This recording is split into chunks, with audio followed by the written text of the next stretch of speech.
Welcome into episode 3 of the MAIS Legends and Leaders podcast. I am Ross Hailey. I'm joined by Barrett Donahoe, and today our guest is Miss Carol Rigby. Miss Rigby, thanks so much for joining us today. Absolutely. Miss Rigby, it's so good to see you. Honored to be here. Honored to see both of you. Well, that's very kind. Miss Rigby is a longtime MAIS, MPSA, and MAIS administrator, teacher, coach, just an all-around great person in the MAIS for a long time. She began her MAIS career in 1981 at Rebel Academy, Right, so. Raymond, Edwards, Bolton, Utica, and Learned, for those of you who don't know what REBUL might stand for. But Yep. Thanks so much for being here. Glad to be here. All right. Well, let's start out talking a little bit about what led you to get to Rebel. You told us this story a few minutes ago, and we want to start out with it. It was a great story. Tell us how you decided, and That's how a the long Lord led story. you That's a long story. to be an administrator. Well, I didn't start out to be an administrator. I graduated from MSCW at the time. Mississippi State College for Women. 1970. And you had two choices. You could be an educator or you could be a nurse. I had chosen to be an educator. Different phases of college led me into being an educator. Played basketball. Everybody was a PE major except me, and I was a math major at the time, swapped over to biology, but we had a literature major, which was real good because when we traveled, she was able to tutor us.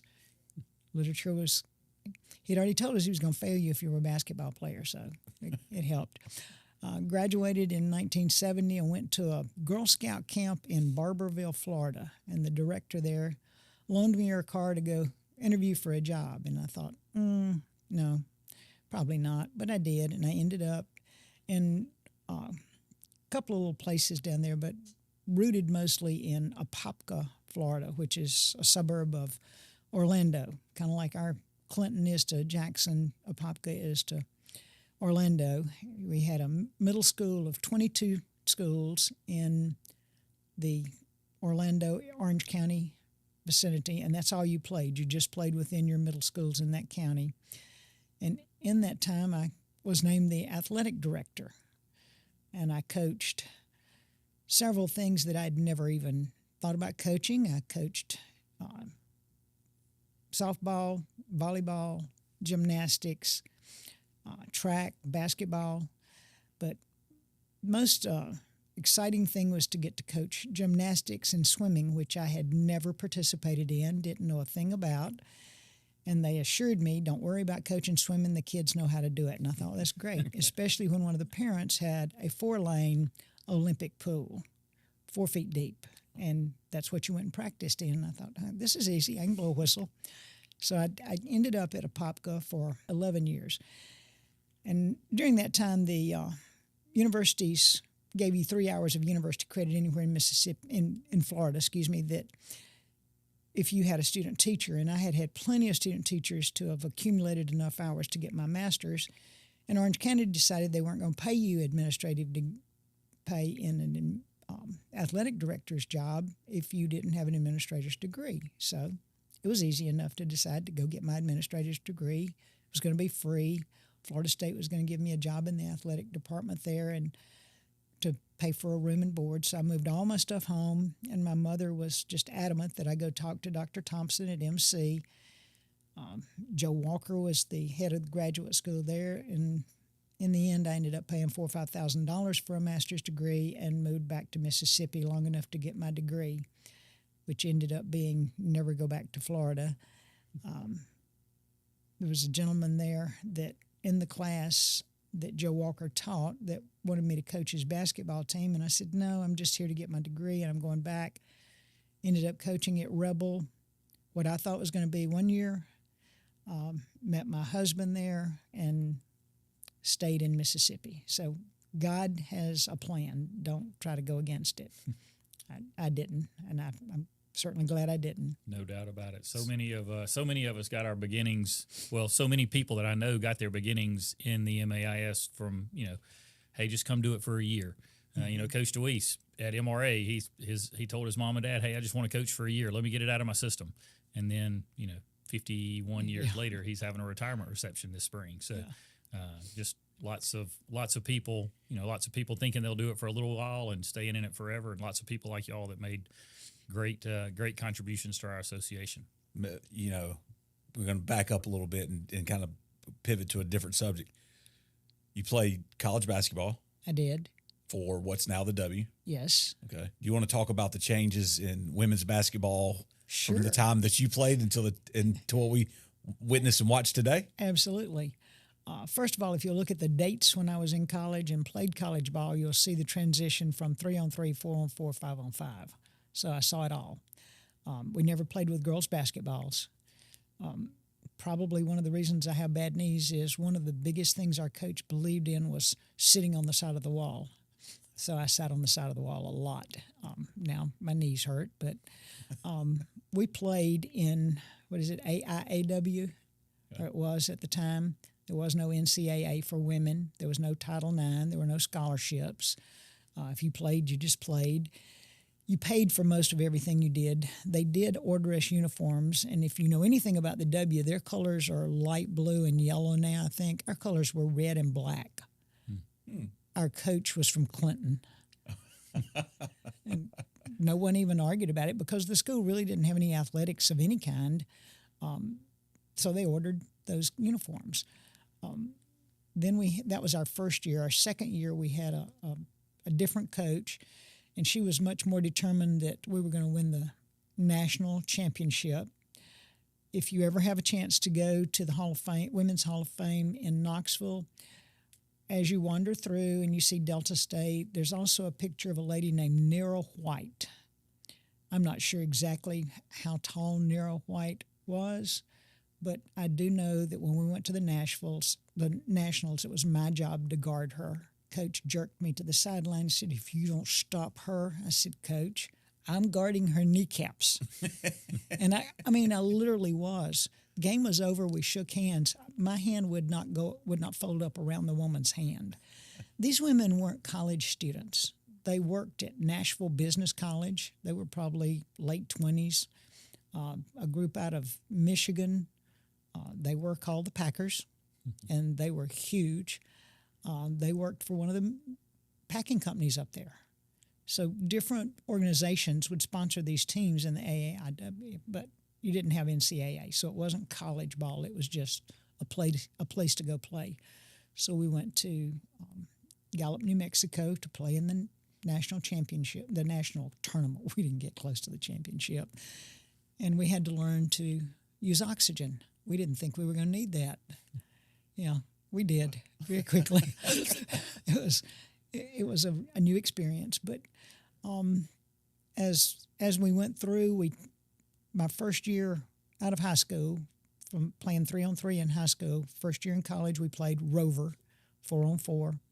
I was a rover, had never really played defense except guarding that half court for them to get the ball up. Then my senior year in college, we started playing 5-on-5. Went to Florida, coached basketball. They said, "Okay, we're going to have a girls' basketball now." So everybody in the county ordered their basketballs. We were supposed to start that summer using them, start that fall playing with them. We didn't get any basketballs. No one, not just my school, no one had the basketballs. The county ordered them for us. A ship that was bringing them from Japan got caught in a tsunami. So the basketballs were somewhere in the ocean. But, I've seen a transition.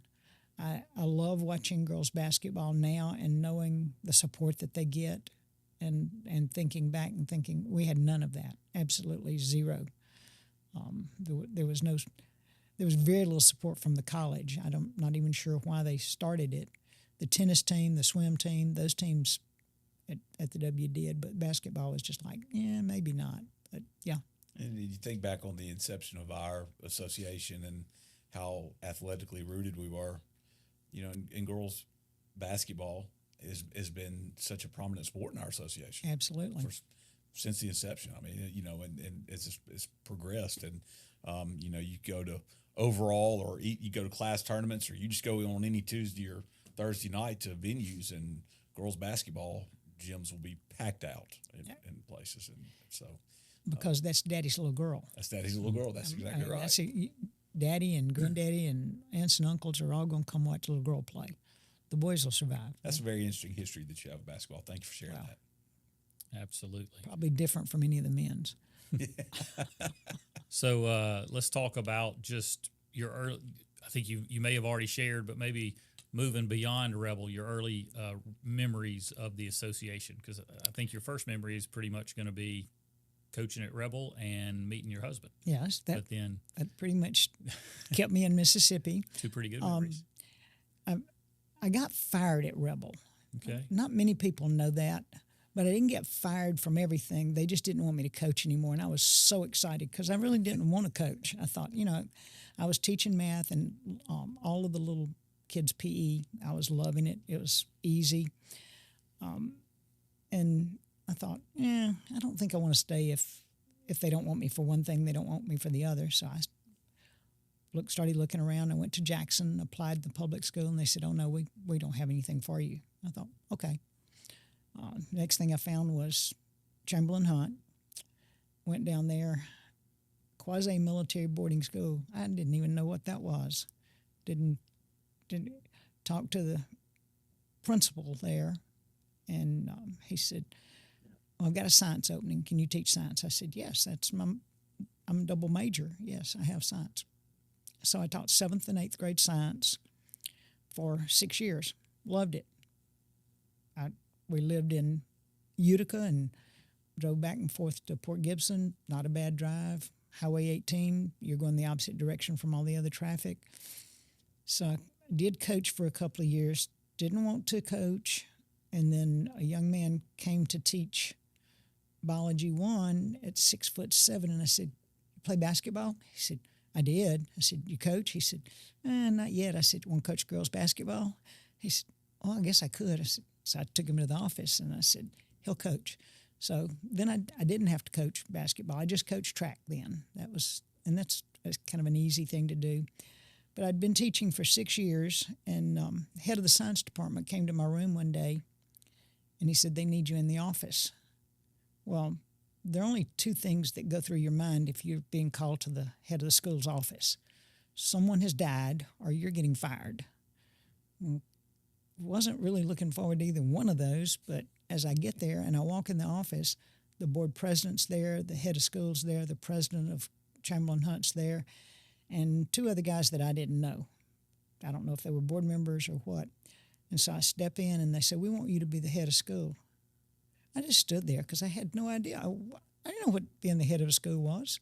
I'd been in a classroom, never thought about being the head of a school, not any part of it. I said, but I don't really know anything about that. Well, you're the only one on campus with a degree in administration. And I thought, no, I don't. Oh, yes, I do. Okay, yeah. The degree I'd gotten from Mississippi College was supervision and administration or something of that nature. But it did have the word administration in it. So I did have the degree. Didn't have any experience. And the other part of that is they didn't keep anybody there to tell me what I was going to do. When they fired the people that knew what to do as a principal or a head of school, they never let them back on campus. So for the first 2 weeks, I sat behind that beautiful desk in that Oval Office of Chamberlain Hunt, just beautiful campus. I just sat there. I'd open drawers and read stuff, and I had no idea about anything. I mean, zero idea. And I get a call from the MPSA office, and they introduced themselves, and they said, your accreditation will be due, blah, blah, blah. And I thought, wonder what that is. When you get your administrative degree at a public, in administration, they really drill you in public school. We had to do a budget for a county that you don't even do in private school. So I tried to get whoever, I don't even remember who I was talking to at the time, probably Don Souter's secretary. And they were trying to explain to me what I was going to need to do.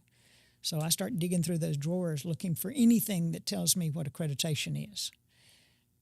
There was nothing. So I go to some of the teachers. I said, have y'all ever done accreditation? Oh, yeah, you don't want to do that. And I said, I don't think we have a choice.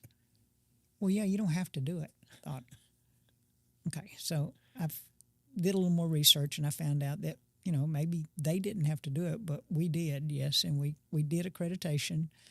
It was not an easy thing to do. I mean, I found a few things that I found teachers' folders. They didn't have any type of certification in them. They didn't have any some of them didn't even have transcripts in them. And then I found out that most of them didn't have transcripts. That was kind of why they didn't have one in there. Somebody just really thought they could do a good job, and they came and started teaching for us. So Chamberlain Hunt was interesting. So for 3 years, I was the head of school, but I did learn a lot about being the head of school. Had a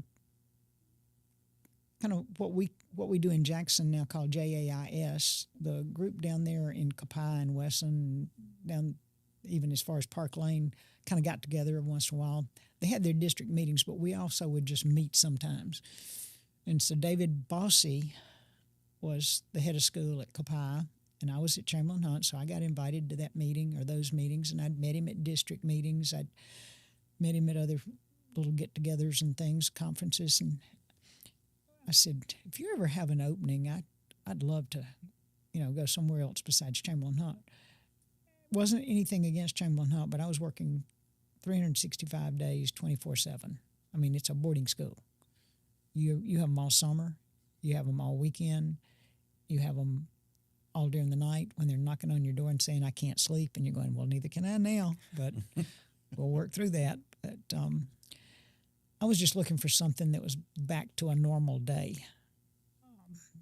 So he talked to me a couple of times. He said, well, I've got an elementary opening. And I thought, I don't know anything about elementary. I don't know anything about the curriculum, but I can discipline them. He said, okay.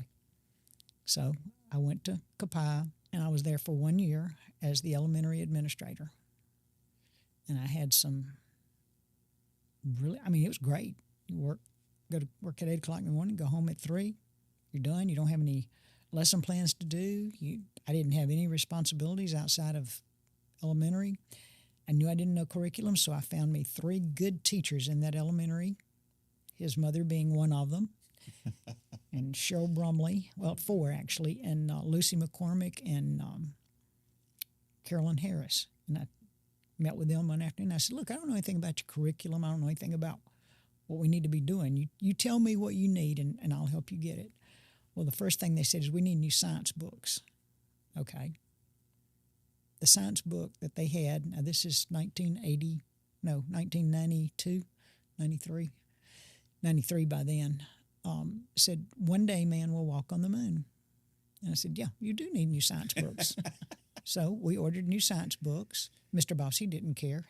Okay, fine. So we made that year great. It was really fun. We get to the end of the year, and one of the board members called me and said, can you be at the board meeting whatever night it was? I said, sure. He said, just stay in your office. Okay.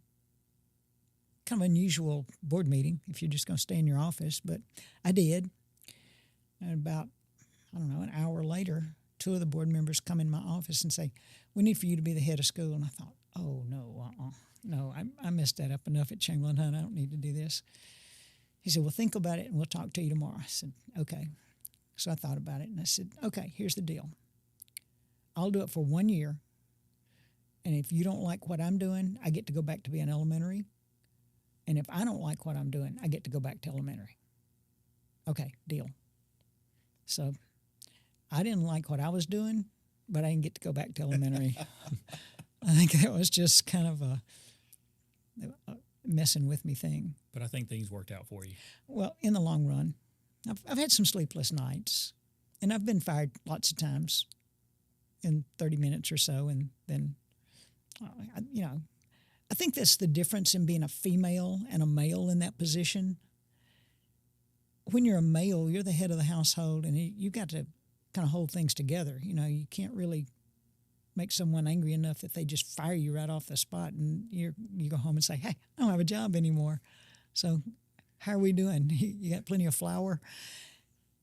I had a husband that made a living, and I was doing what I thought was right, and I was doing it not only the way I thought it should be done, but I tried to do the things that actually I had learned some of this stuff at Chamberlain Hunt, because it was a very rigid school.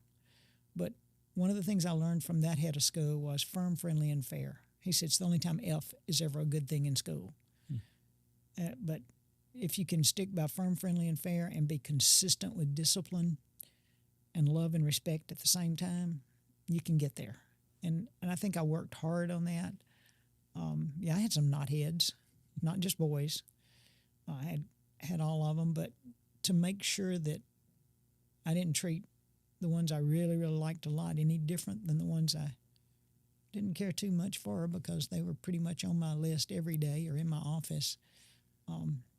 Those were my goals, was to be those things with everybody, with faculty, with students, with parents. Tried to get to know parents. Tried to greet every child when they walked through the door every morning.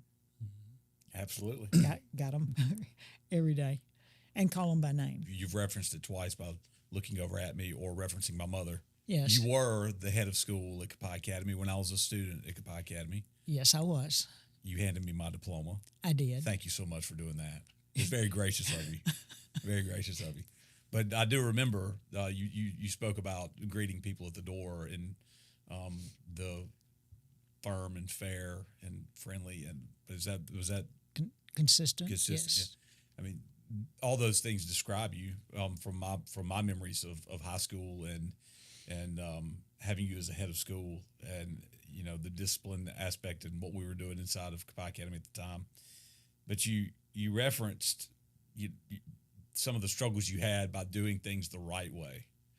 Yes. And I believe that the people in the community, because I'm still connected with people in the community in Copiah County through friendships and relationships, and my parents who still live there, would all say that is exactly the way that they view you, as doing things the right way. And how much do you attribute that to you still being able to be involved with the school on, I guess, an ex officio type of manner at this point? I think maybe you don't burn bridges. I was not involved for several years after I retired. I thought I was going to be, but I really wasn't. I don't think it had anything to do with the community or anything else. I think there was a struggle there to be the person instead of me being the person.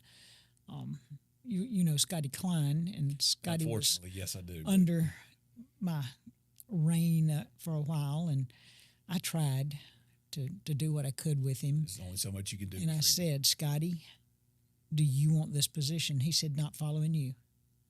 And I didn't really understand that for a while, but I think possibly I would like to think that maybe because I am so involved now, and as we've moved through those years since my retirement, I've been asked to do more and more and more, and I've said no, because I do want my freedom to travel and do the things I do.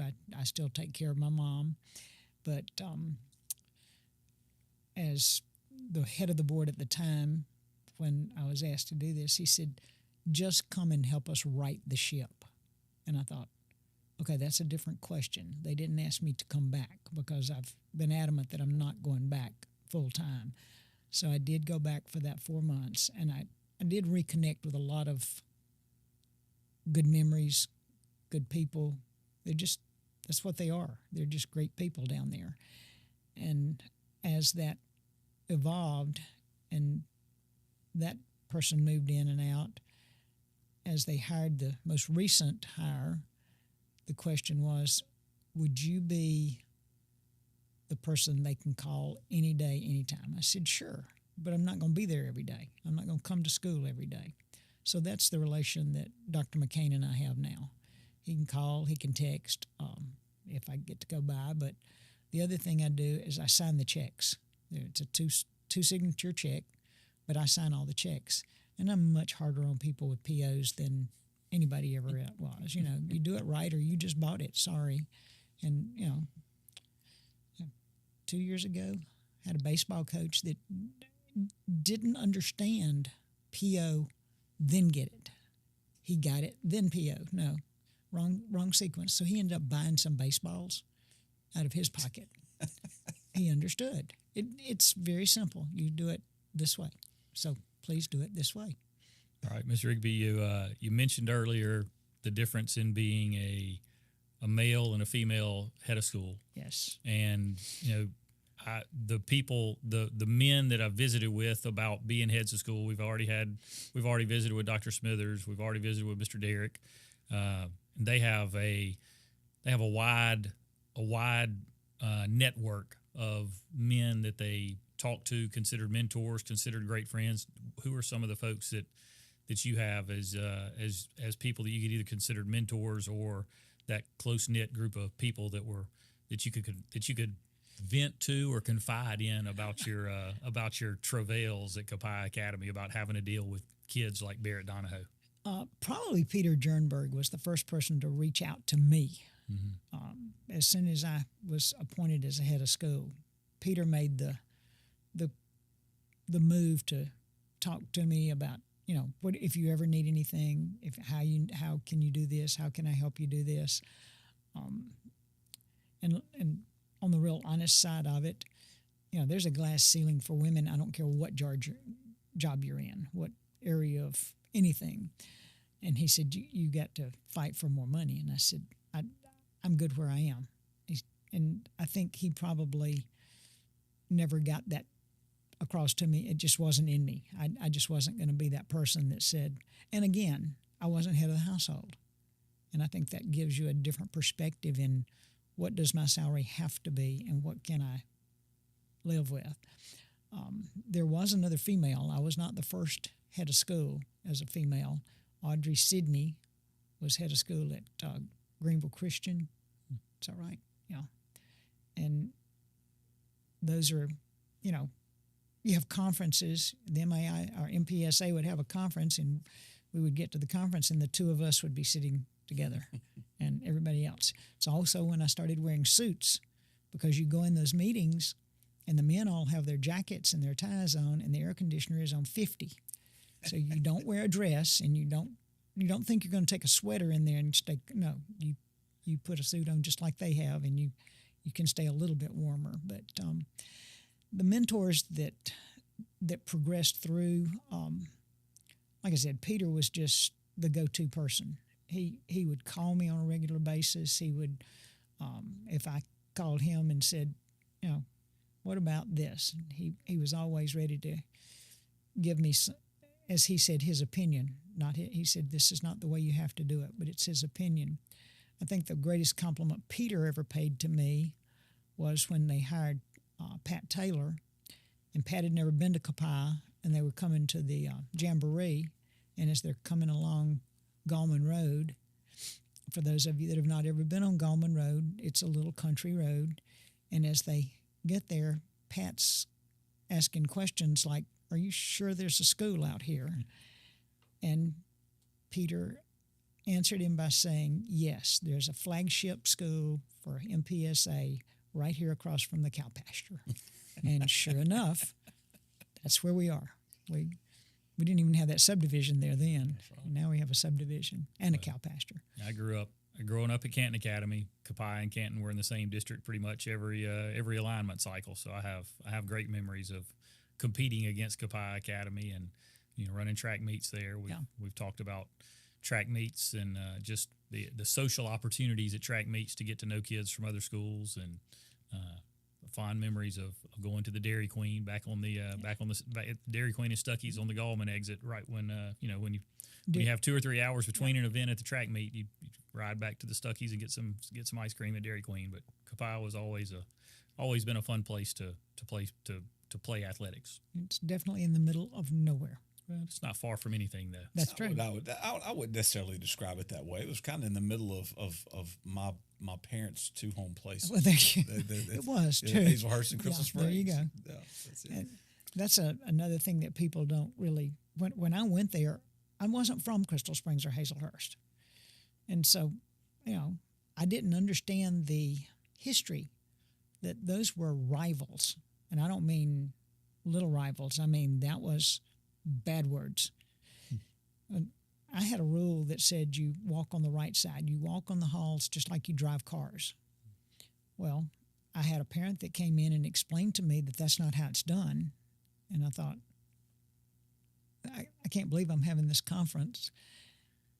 The Hazelhurst kids walk on this side, and the Crystal Springs kids walk on that side. Okay. Not anymore. We're not from Hazelhurst and Crystal Springs. We're Copiah Academy. The second thing that happened on that line was I assigned the elementary children to their teachers for the next year, and I always tried to do it by knowing the kid and putting them with the teacher I thought they'd do the best with, or putting them with friends they would be able to get along with and not with friends they weren't going to be able to get along with. Had a parent come in, I mean, when I say livid, and he was a lawyer, and I thought, oh, okay. He said, okay, I'm going to have your job. Okay, fine. He said, you've put my child in a classroom with none of his friends. Okay. So I explained how I do classes. And he just kept on and on and on and on. So I finally went down and got the child, brought him to the office, and I said, would you please name 5 of your friends for your father? I don't know who your friends are, but if you name 5. So he named 5. And his daddy looked at me and said, I don't know any of those people. I said, but they're your child's friends. And maybe you don't know them. Maybe they're not from Hazelhurst or Crystal Springs that you want them, but that's the whole idea of us being a school together. That may have been my first hurdle of Crystal Springs and Hazelhurst. But once I got through walking on the correct side of the hall and assigning kids to class, I don't know, by your time, was it still Crystal Springs and Hazelhurst? Not as much as it was at the beginning, for sure. Yeah. But no, it was not. But I can remember walking on the right side of the hall. And I can remember if you did not walk on the right side of the hall, that was a problem. Because somebody's going to slam you in the face with a door when you come down the wrong way. Well, that was one of the next questions I was going to ask, is what so many of our schools mean to so many of our communities. And, you kind of touched on that, is that you maybe were able to help 2 different communities kind of come together to be in at least from 8 to 3 to be on the same side of the hall. So, but all of our schools mean so much to all of our communities. I think that's just something I'd love to hear y'all talk about as we have multiple guests on this podcast. Our school at that particular time was a little more just in the Crystal Springs, Hazelhurst, and Gallman area, and then it just kind of crept out as people realized that I-55 could get you there, and you're 2 miles from the school when you take the exit. They started coming from the north, coming from the south. I never saw Hillcrest and Brookhaven as being competition, but at this point, I believe that probably has played into it at some point, and people will egress and go to Brookhaven, or they'll go to Hillcrest, and then they'll come back, or now we're drawing from Florence, and of course Byram and Terry were just fertile ground for people looking for a place to go to school. We have, could do statistics on it, but we have a lot of students from that direction. But the community depends on that school. I have looked over and over and over, and Barrett knows this, the parents that are at that school now, so many of them are graduates. I mean, when I always had my first faculty meeting every year, I'd say, okay, if you graduated from Copiah Academy, stand up. And every year there'd be more and more and more and more. And then how many of you, parents graduated from Copiah? And these are just the teachers. And then you get children now, and their parents graduated from there, or their grandparents graduated from there now. And I'm old enough now, or experienced enough now, that there are children there that their grandparents were there when I was there. So that kind of ties a little bit together. But to say what it means for the community, I've heard more and more of my board members state that if that school disappeared, so would the community. So would Copiah County Industrial might stay, but your local clinics, your other businesses that are there, if there was not a school for their children to go to, they would leave and go somewhere else. But now they're moving back on mom and daddy's property or buying property, and and building and making their lives there. Number one, if they don't work in Copiah County, it's an easy drive to Jackson. So they just do that. But I think that school survives because it's needed, but it survives because the people want it to be there. So you are regarded in the MAIS circles as being kind of the transformative leader for women in our association. And you can look around our association today, and we have a number of female heads of schools, and that are so much more comfortable probably than you ever were walking into those rooms. I'm sure. Yeah. And when they go to conferences and things of that nature. But not only transforming the women in leadership roles in our association, but also you were also known as a very strict disciplinarian. I was. Talk, and I can attest to that. But talk a little bit about. Did you ever have to be disciplined? I'll let Ms. Rigby answer that question. I mean, I can tell you that things weren't always perfect, Ross, but yes, you know, what was it that you really felt like was the end goal or result that you wanted to see from discipline and disciplining your students? I go back to the way I came up. I was disciplined. Didn't hurt me a bit. Maybe I turned out okay. But the main thing with disciplined young people is that you want them to understand what it's going to be like afterwards. They're going to leave high school and they're going to go to college, and no one's going to discipline. No one's cared. No, you know, your senior breakfast when I talked to y'all about, you know, nobody cares now. Nobody cares if you get up and go to class. Nobody cares if you make an A or an F, because most parents don't even see the report cards anymore. It's all on the student. So my ideal was to make sure when they left Copiah Academy, they were ready to be a part of their community, socially, religiously, or spiritually. Just be a part of what's going on. Be a good citizen. Be a productive part of that community. Raise your children to be productive. And I look around and I see graduates all over Copiah County that are my kids. You know, I'm proud of you guys. It humbles me to think that, you know, they're mine. You know, they may belong to their parents, but they're mine. The doctors, the lawyers, and the Indian chiefs, I've got them all right there. I have doctors and I have lawyers in that community that graduated from Copiah Academy, and hopefully we'll graduate more of them.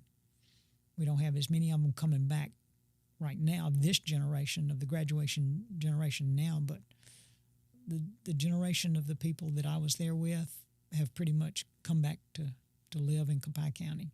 Ross, she was such a strict disciplinarian, and she did meet you at the door. And one of the things, so my mother was an elementary teacher for Miss Rigby, and I don't know if you hired her or if she was already there. She was already there. She was already there.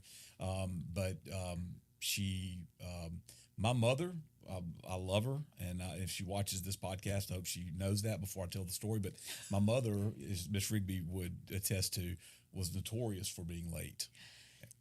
Maybe. Okay. All right. One day, because when my mother was late, me and my brother and my sister were late, right? And so we would go through the front doors of the building just in time to hear Miss Rigby talk to my mother about how she will not have a job if we continue to be late, right? So then me and my brother and my sister, we can start, not really my sister at this point, I don't think she was old enough, we become concerned that my mother's not going to have a job anymore. So one day, you don't know this story, Miss Rigby, but I think you'll find this fascinating. This was the influence you had on in our household. One day, we decided, me and my brother, that when my mother was in getting ready for bed, we went and we set all the clocks forward in the house 30 minutes, okay, so that we would not be late to school the next day. The only clock we forgot to set was the clock in her green Volvo. Okay. And so when we got in the car at 7:25 instead of 7:45 or whatever it was, and she realized that we had set all the clocks for. Now, it was a valuable lesson that we taught my mother that Miss Rigby had taught us, right? Okay. But that did happen just so that she could learn she needed to be at work on time so she could continue to be employed by Miss Rigby. And I was adamant about being on time. I have lost students because it was not students' faults. It's not an elementary child's fault that they're tardy to school. And I had a parent one time that she had a third and a fifth grader, could not get to school on time. 5 minutes late every day. If you can be 5 minutes late, you can be 5 minutes early. And I explained that to her, and she continued. And I talked to the little girl that was in the fifth grade. She said, Miss Rigby, this is why I meant, she said, we're up every morning. I've already got my sister dressed, and she's already had her breakfast, and we're ready, but we can't make Mama get up out of bed. And I said, okay. So the next time it happened, I met with Mama, and she said, well, I'm just going to withdraw them. I said, okay. They came back in about a year, and she said, she's old enough, well, not a year, when the child started driving, several years. She said, they can get to school on time now. And I thought, hard lesson for a mama to learn, but I didn't know that Debbie told. We taught that to my mother through you, Miss Rigby, so we appreciate that. Debbie will never speak to me again. She's still late to most everything she does, so it didn't really. Well, look, Miss Rigby, thanks so much for joining us. You have any parting thoughts you want to share with us? We've pretty much gone through the questions we wanted to ask. I have no idea. I'm just humbled to even be asked to come and be a part of this. I'm so proud of what everyone's still doing now, what you guys are doing, because you're the people doing what our generation was doing 20 years ago, 30 years ago. I'm sure some of these people have talked about the differences in when we started all of our independent school move to get away from the negative part of being an academy. Southern Association of Colleges and Schools was the conference we went to, and you didn't have a place to go because they'd have all these breakout sessions, and then they started having, okay, independent schools go in here. So there'd be, I don't know, maybe 30 of us from the whole Southeast Conference. And they'd say, well, how many of you give scholarships? Well, some people would raise their hands, especially your big independent schools that were boarding up in Nashville and Knoxville and around. They gave scholarships, academic, athletic. I never raised my hand. We didn't give scholarships. We didn't have scholarships. We didn't even have enough money to make the budget. We sure didn't give scholarships. And the guy stood there one day and he said, how many of you give second child discounts? And I thought, oh, we do. He said, then you give a scholarship. And I thought, oh, we have to talk about that. So it's evolved into so much more. Now we have the SAIS that deals strictly with independent schools. Peter Jernberg was a big part of that movement. It makes so much more sense to go to an SAIS meeting than a SACS meeting. More people understand independent schools. More people understand what we're all about now as opposed to what we were. And I hate that connotation even still exists with some, but it does. But I think our society has moved way beyond that.